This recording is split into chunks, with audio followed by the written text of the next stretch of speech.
প্রিয় এইচএসসি 26 ব্যাচের শিক্ষার্থীরা, তো তোমাদের পরীক্ষাটা প্রায় 1 মাস পিছিয়ে গেল। তো তোমাদের পরীক্ষাটা হওয়ার কথা ছিল হচ্ছে 7 জুন, এই পরীক্ষাটা পিছিয়ে এখন 2 জুলাই হবে। তো এটাতে তোমরা অনেকে খুশি হয়েছো এবং এটা ভালো হয়েছে, যেহেতু তোমাদের ফুল কোর্সে পরীক্ষাটা হবে। আগে যেমন শর্ট কোর্সে পরীক্ষা হতো, এবার ফুল কোর্সে পরীক্ষাটা হচ্ছে। সিলেবাসটা অনেক বড় এবং সময়টা তোমরা কম পাচ্ছ। তো এই কারণে 1 মাস পরীক্ষা পিছিয়ে গিয়ে ব্যাপারটা তোমাদের জন্য খুব ভালো হয়েছে। তোমরা এখন প্রস্তুতিটা আরও গুছিয়ে নিতে পারবা।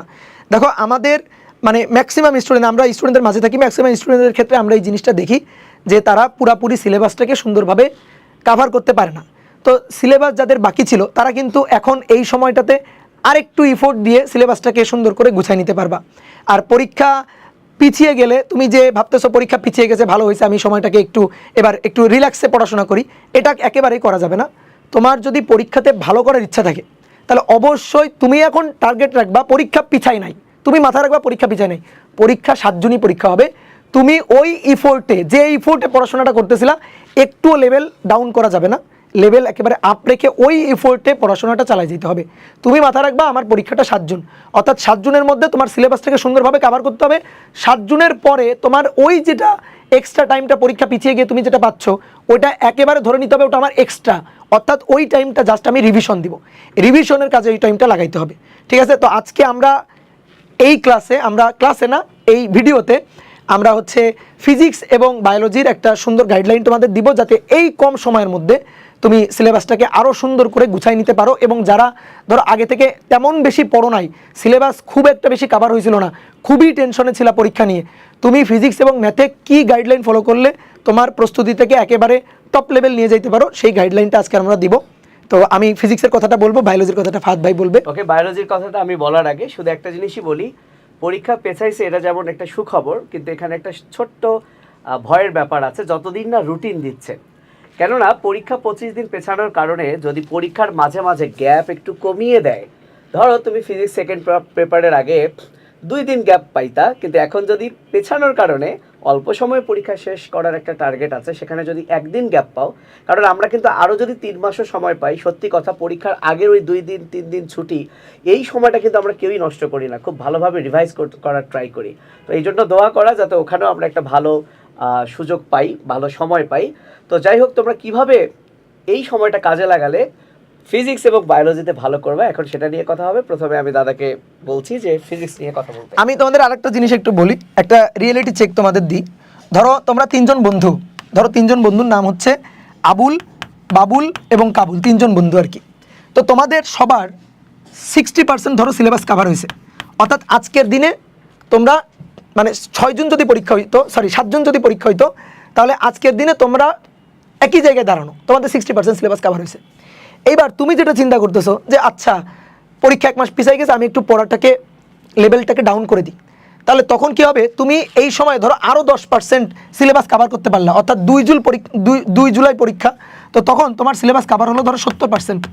আর তোমার বাকি 2 জন বন্ধু যারা একই জায়গায় দাঁড়াচ্ছিল, অর্থাৎ 7 তারিখে পরীক্ষা হলে 3 জনের অবস্থান কিন্তু একই জায়গায় ছিল, ওরা 2 জন কী করছে, এই সময়টাকে আরও কাজে লাগিয়ে বেশ ভালো করে ক্লাস করে, বিশেষ করে 1 শট ক্লাসগুলো করে বা রিভিশন দিয়ে প্রস্তুতিটাকে আরও সুন্দর করে গুছাই নিচ্ছে। যতটুকু সিলেবাস কাভার হয়েছিল না ওইটাও সুন্দর করে কাভার করে ফেলছে, ধরো 90% বা 95% সিলেবাসটা কাভার করে ফেলছে।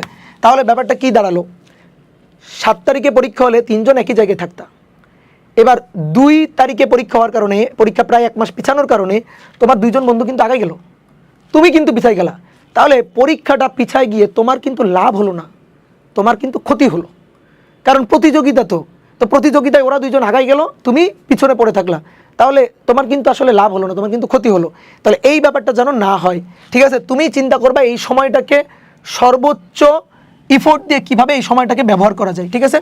তো চলো আমি একটু ফিজিক্সের কথা বলি। ফিজিক্সের প্রথম পত্রে আমাদের এই কটা অধ্যায় আছে, এই কটা অধ্যায়ের মধ্যে মাস্ট পড়তে হবে ভেক্টর। ভেক্টর থেকে কোশ্চেন থাকবেই, ভেক্টর থেকে এবং গতিবিদ্যা থেকে কোশ্চেন থাকবেই।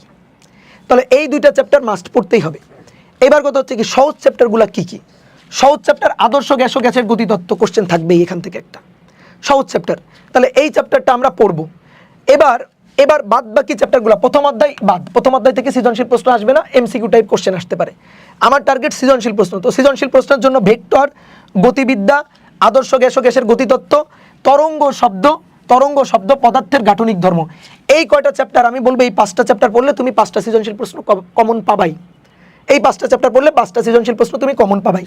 তারপরে পর্যাবৃত্ত গতি, এটা কিন্তু ছোট চ্যাপ্টার, তুমি এই 5টা চ্যাপ্টার আগে পড়ো, পড়ার পরে পর্যাবৃত্ত গতি ছোট চ্যাপ্টার পড়ে নাও, পারবা, সময় আছে, পড়ে নিতে পারবা। কাজ ক্ষমতা শক্তি ছোট চ্যাপ্টার পড়ে নাও, পড়ে নিতে পারবা। নিউটনিয়ান বলবিদ্যা, এখান থেকে কোশ্চেন থাকবে, মাস্ট থাকবে। নিউটনের বলবিদ্যা থেকে কোশ্চেন বাদ থাকবে না, থাকবে কোশ্চেন। কিন্তু ব্যাপারটা হচ্ছে নিউটনের বলবিদ্যা অনেক বড় চ্যাপ্টার, তো সমস্যা নাই, বাকিগুলো চ্যাপ্টার পড়ে এসে লাস্টের দিকে চেষ্টা করো নিউটনের বলবিদ্যা এবং মহাকর্ষ পড়ার লাস্টের দিকে, ঠিক আছে? তো এইভাবে তুমি প্রস্তুতিটা নাও। বাট পদার্থের গাঠনিক ধর্ম শর্ট কোর্সের অন্তর্ভুক্ত ছিল না, অর্ধেক অংশ শর্ট কোর্সের বাইরে ছিল।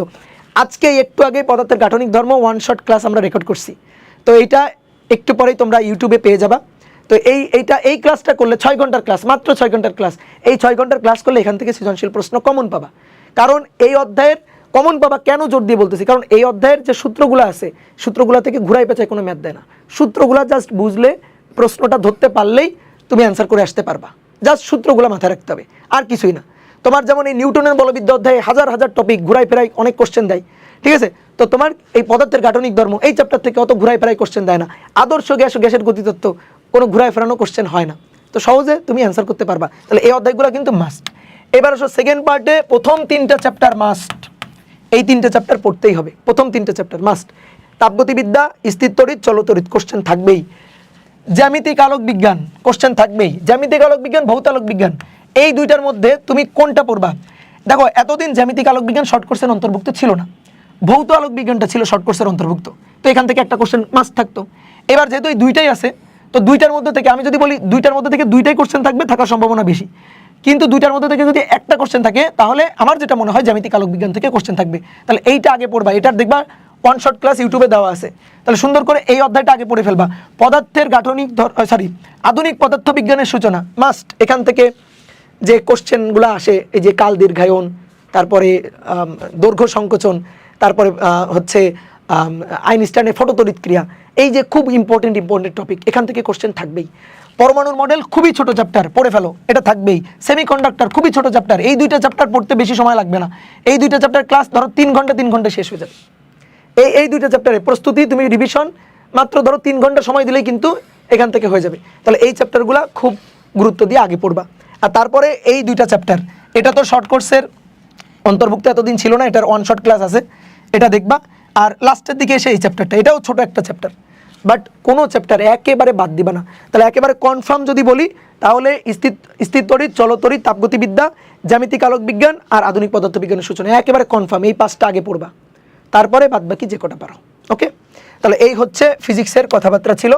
এইবার তোমাদের বায়োলজির জন্য ফাদ ভাই সুন্দর করে বুঝাই দিচ্ছে কি কি পড়তে হবে। ও আরেকটা জিনিস আমি একটু বলি ভাই, এই যে ওয়ান শট ক্লাসগুলো আছে, চ্যানেলে ঢুকবা, এই ঢুকে ওয়ান শট ক্লাসগুলো এই দেখো আছে। এই যে তড়িৎ প্রবাহের চৌম্বক ক্রিয়া, এটা এই যে প্রায় 7 ঘন্টার ক্লাস, এটা বড় অধ্যায়। তারপরে জ্যামিতিক আলোক বিজ্ঞান, এই যে জ্যামিতিক আলোক বিজ্ঞানের ক্লাসটা দেখো, অলরেডি এটা 86K ভিউ হয়ে গেছে। তো যারা এখনো দেখো নাই, অবশ্যই এখান থেকে এই ওয়ান শট ক্লাসগুলো দেখে ফেলবা। আর দেখবা একটু পরে যে পদার্থের গাঠনিক ধর্মের যে চ্যাপ্টারটা, এখানে একটু পরে চলে আসবে। ওকে,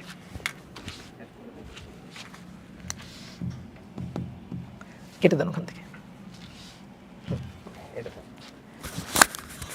ওকে, আমি যেটা বলতে চাই, তোমরা বিসিএস পরীক্ষার নাম শুনেছ? বিসিএস পরীক্ষার নাম সবাই শুনেছে। তো যেটা হয়, এমসিকিউ এ আগে পাশ করতে হয়, যেটাকে আমরা বলি প্রিলি, তারপরে কিন্তু রিটেন। তো বিসিএসে হয় কি জানো, যে প্রিলিতে পাশ করার পর রিটেনে যখন আবার মানে পরীক্ষা হয়, সময় খুব কম থাকে, এবং রিটেনে এত কিছু পড়তে হয় অল্প সময়ে, অনেকেই কিন্তু দেখা গেল প্রিলি পাশ করলেও রিটেন হয় না।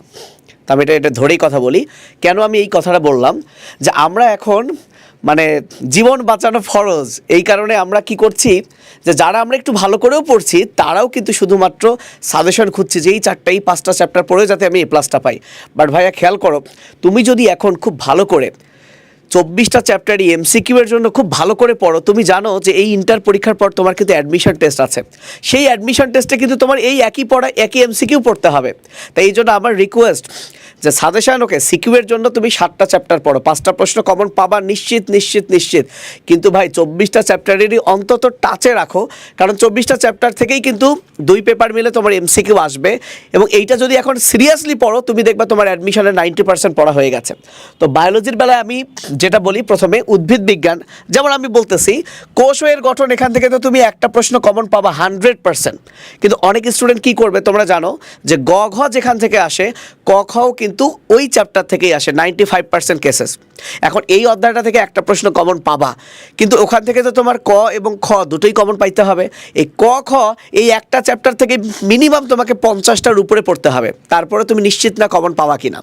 তো এই কারণে অনেকেই করে কি, বাপরে এত বড় চ্যাপ্টার আমি পড়বো না। কিন্তু ভাই তুমি কি জানো যে ক খ মানেই কিন্তু আলটিমেটলি এমসিকিউ, কারণ যেটা ক খয়ে আসে ওটাই কিন্তু ঘুরে ফিরে তোমার এমসিকিউতে কাজে লাগবে।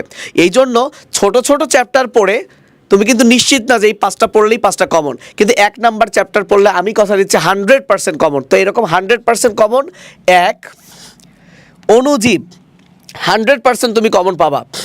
নবম অধ্যায় 11 অধ্যায় তুমি এই 4টা চ্যাপ্টার বোটানির পড়লে 4টাই কমন পাবা। তো এখন কষ্ট করে, কারণ তুমি এখন ভাবছো যে এটা বড় অধ্যায় ছেড়ে দেই, এটা কিন্তু খুব খারাপ করবা। কেন?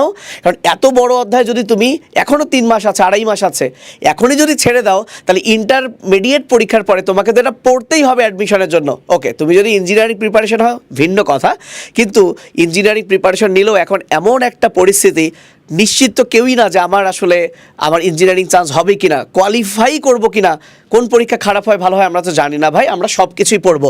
এই 4টা চ্যাপ্টার পড়লে ইনশাল্লাহ তুমি 4টা প্রশ্ন কমন পাবাই।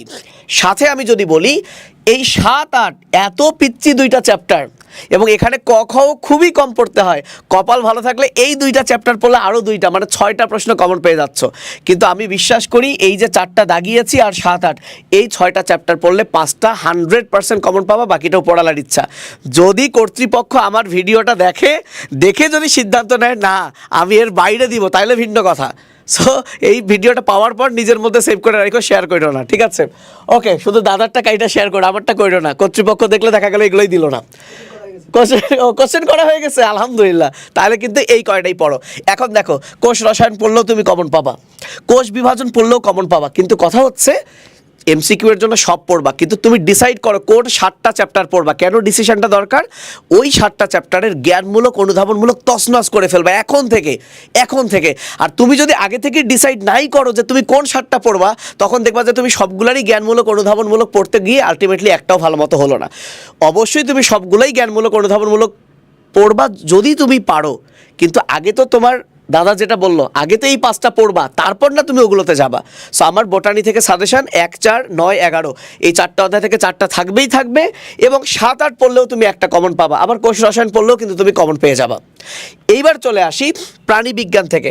আচ্ছা, হালকা যদি আমি 12 অধ্যায়ের কথা বলি, এই যে 12 অধ্যায় থেকে দেখা গেল এই প্রশ্নই চলে আসছে, ম্যানগ্রোভ বা লোনা মাটির যে বনাঞ্চলের অভিযোজন বা বৈশিষ্ট্য কিংবা সংরক্ষণের গুরুত্ব, এই 1-2টা প্রশ্ন পড়লেই একটা চ্যাপ্টার থেকে কমন। কিন্তু ঝামেলা হচ্ছে আবার ক খ এর জন্য অনেক পড়তে হয়। বাই দ্য ওয়ে, প্রাণী বিজ্ঞান থেকে 2 অধ্যায় হাইড্রা, ঘাসফড়িং, রুই মাছ। আমি বুঝি না তোমরা কেন ভয় পাও। জীবনের প্রথম যখন ইন্টারে উঠছো, শুরুই তো হয়েছে এই চ্যাপ্টারগুলো দিয়ে, প্রথম দিকের চ্যাপ্টার। তাহলে এই 3টা চ্যাপ্টার যদি এখন ভালো করে পড়ো, তুমি যদি এটাকে ছেড়ে দাও রিটার্নের জন্য, এটা পড়বা না, দেখবা যে এখান থেকে এমসিকিউ আসবেই 3 থেকে 4টে এমসিকিউ আসবে। এমসিকিউ কিন্তু তুমি পারবা না, আর এমসিকিউ এর উপর ডিপেন্ডই করবে তুমি A+ পাচ্ছ কিনা। সো অবশ্যই 2 চ্যাপ্টার পড়ো। 3, 4 এখান থেকে একটা প্রশ্ন পাবা, এমনকি 2টা পাবা। 11 থেকে মাস্ট প্রশ্ন আসবেই আসবে। 8 অধ্যায় অনেক বড়, কিন্তু এখান থেকে কিন্তু রিটেন আসে না। তাহলে আমি যদি বলি, এই যে আমি এটাই বলছিলাম, 1 থেকে 4 আর 11, 1 থেকে 4 আর 11 এই 5টা অধ্যায়ের মধ্যে 4টা প্রশ্ন ইনশাআল্লাহ 100% কমন। এখন রিস্ক না নেওয়ার জন্য, যেহেতু আরেকটা কমন লাগবে, কপাল ভালো থাকলে এই 4টা আর 11 থেকেই 5টা কমন আসতে পারে, কিন্তু আমরা এতটা রিস্ক নিব না। আমরা এই 5টা অধ্যায় পড়বো, পড়ার পাশাপাশি এখন তুমি আর যে কোনো 2টা পড়বা তোমার মন মতো। এক্ষেত্রে আমার সাজেশন থাকবে যে তাহলে তুমি একদম 5-6 যেহেতু ছোট আছে এই পর্যন্ত পড়ো, তাহলে প্রথম 6টা আর 11টা, প্রথম 6টা থেকে নিশ্চিত 4টা কমন, 5টাও পাইতে পারো, সাথে 11 থেকে তো 100% আসবে। তো আশা করি তোমরা বুঝতে পারছো এখন ইন্ডিভিজুয়াল এই অধ্যায়ের আবার কোন টপিকগুলো ইম্পর্টেন্ট, ক খ এর জন্য কোনগুলো ইম্পর্টেন্ট, এগুলো আমাদের কিন্তু সামনে নোট আকারে সাজেশন কিন্তু দেওয়া হবে। সো আশা করি তোমরা বুঝতে পেরেছো। দাদার যদি আর কিছু কথা বলার থাকে। না ভাই, আর কিছু বলা নাই, যেহেতু সময় কম আমরা ভিডিওটা বড় করব না। তুমি পড়তে বসো, উপর আল্লাহর নাম নিয়ে পড়তে বসে যাও, সময় নষ্ট করিও না, জাস্ট একটাই কথা, টাটা।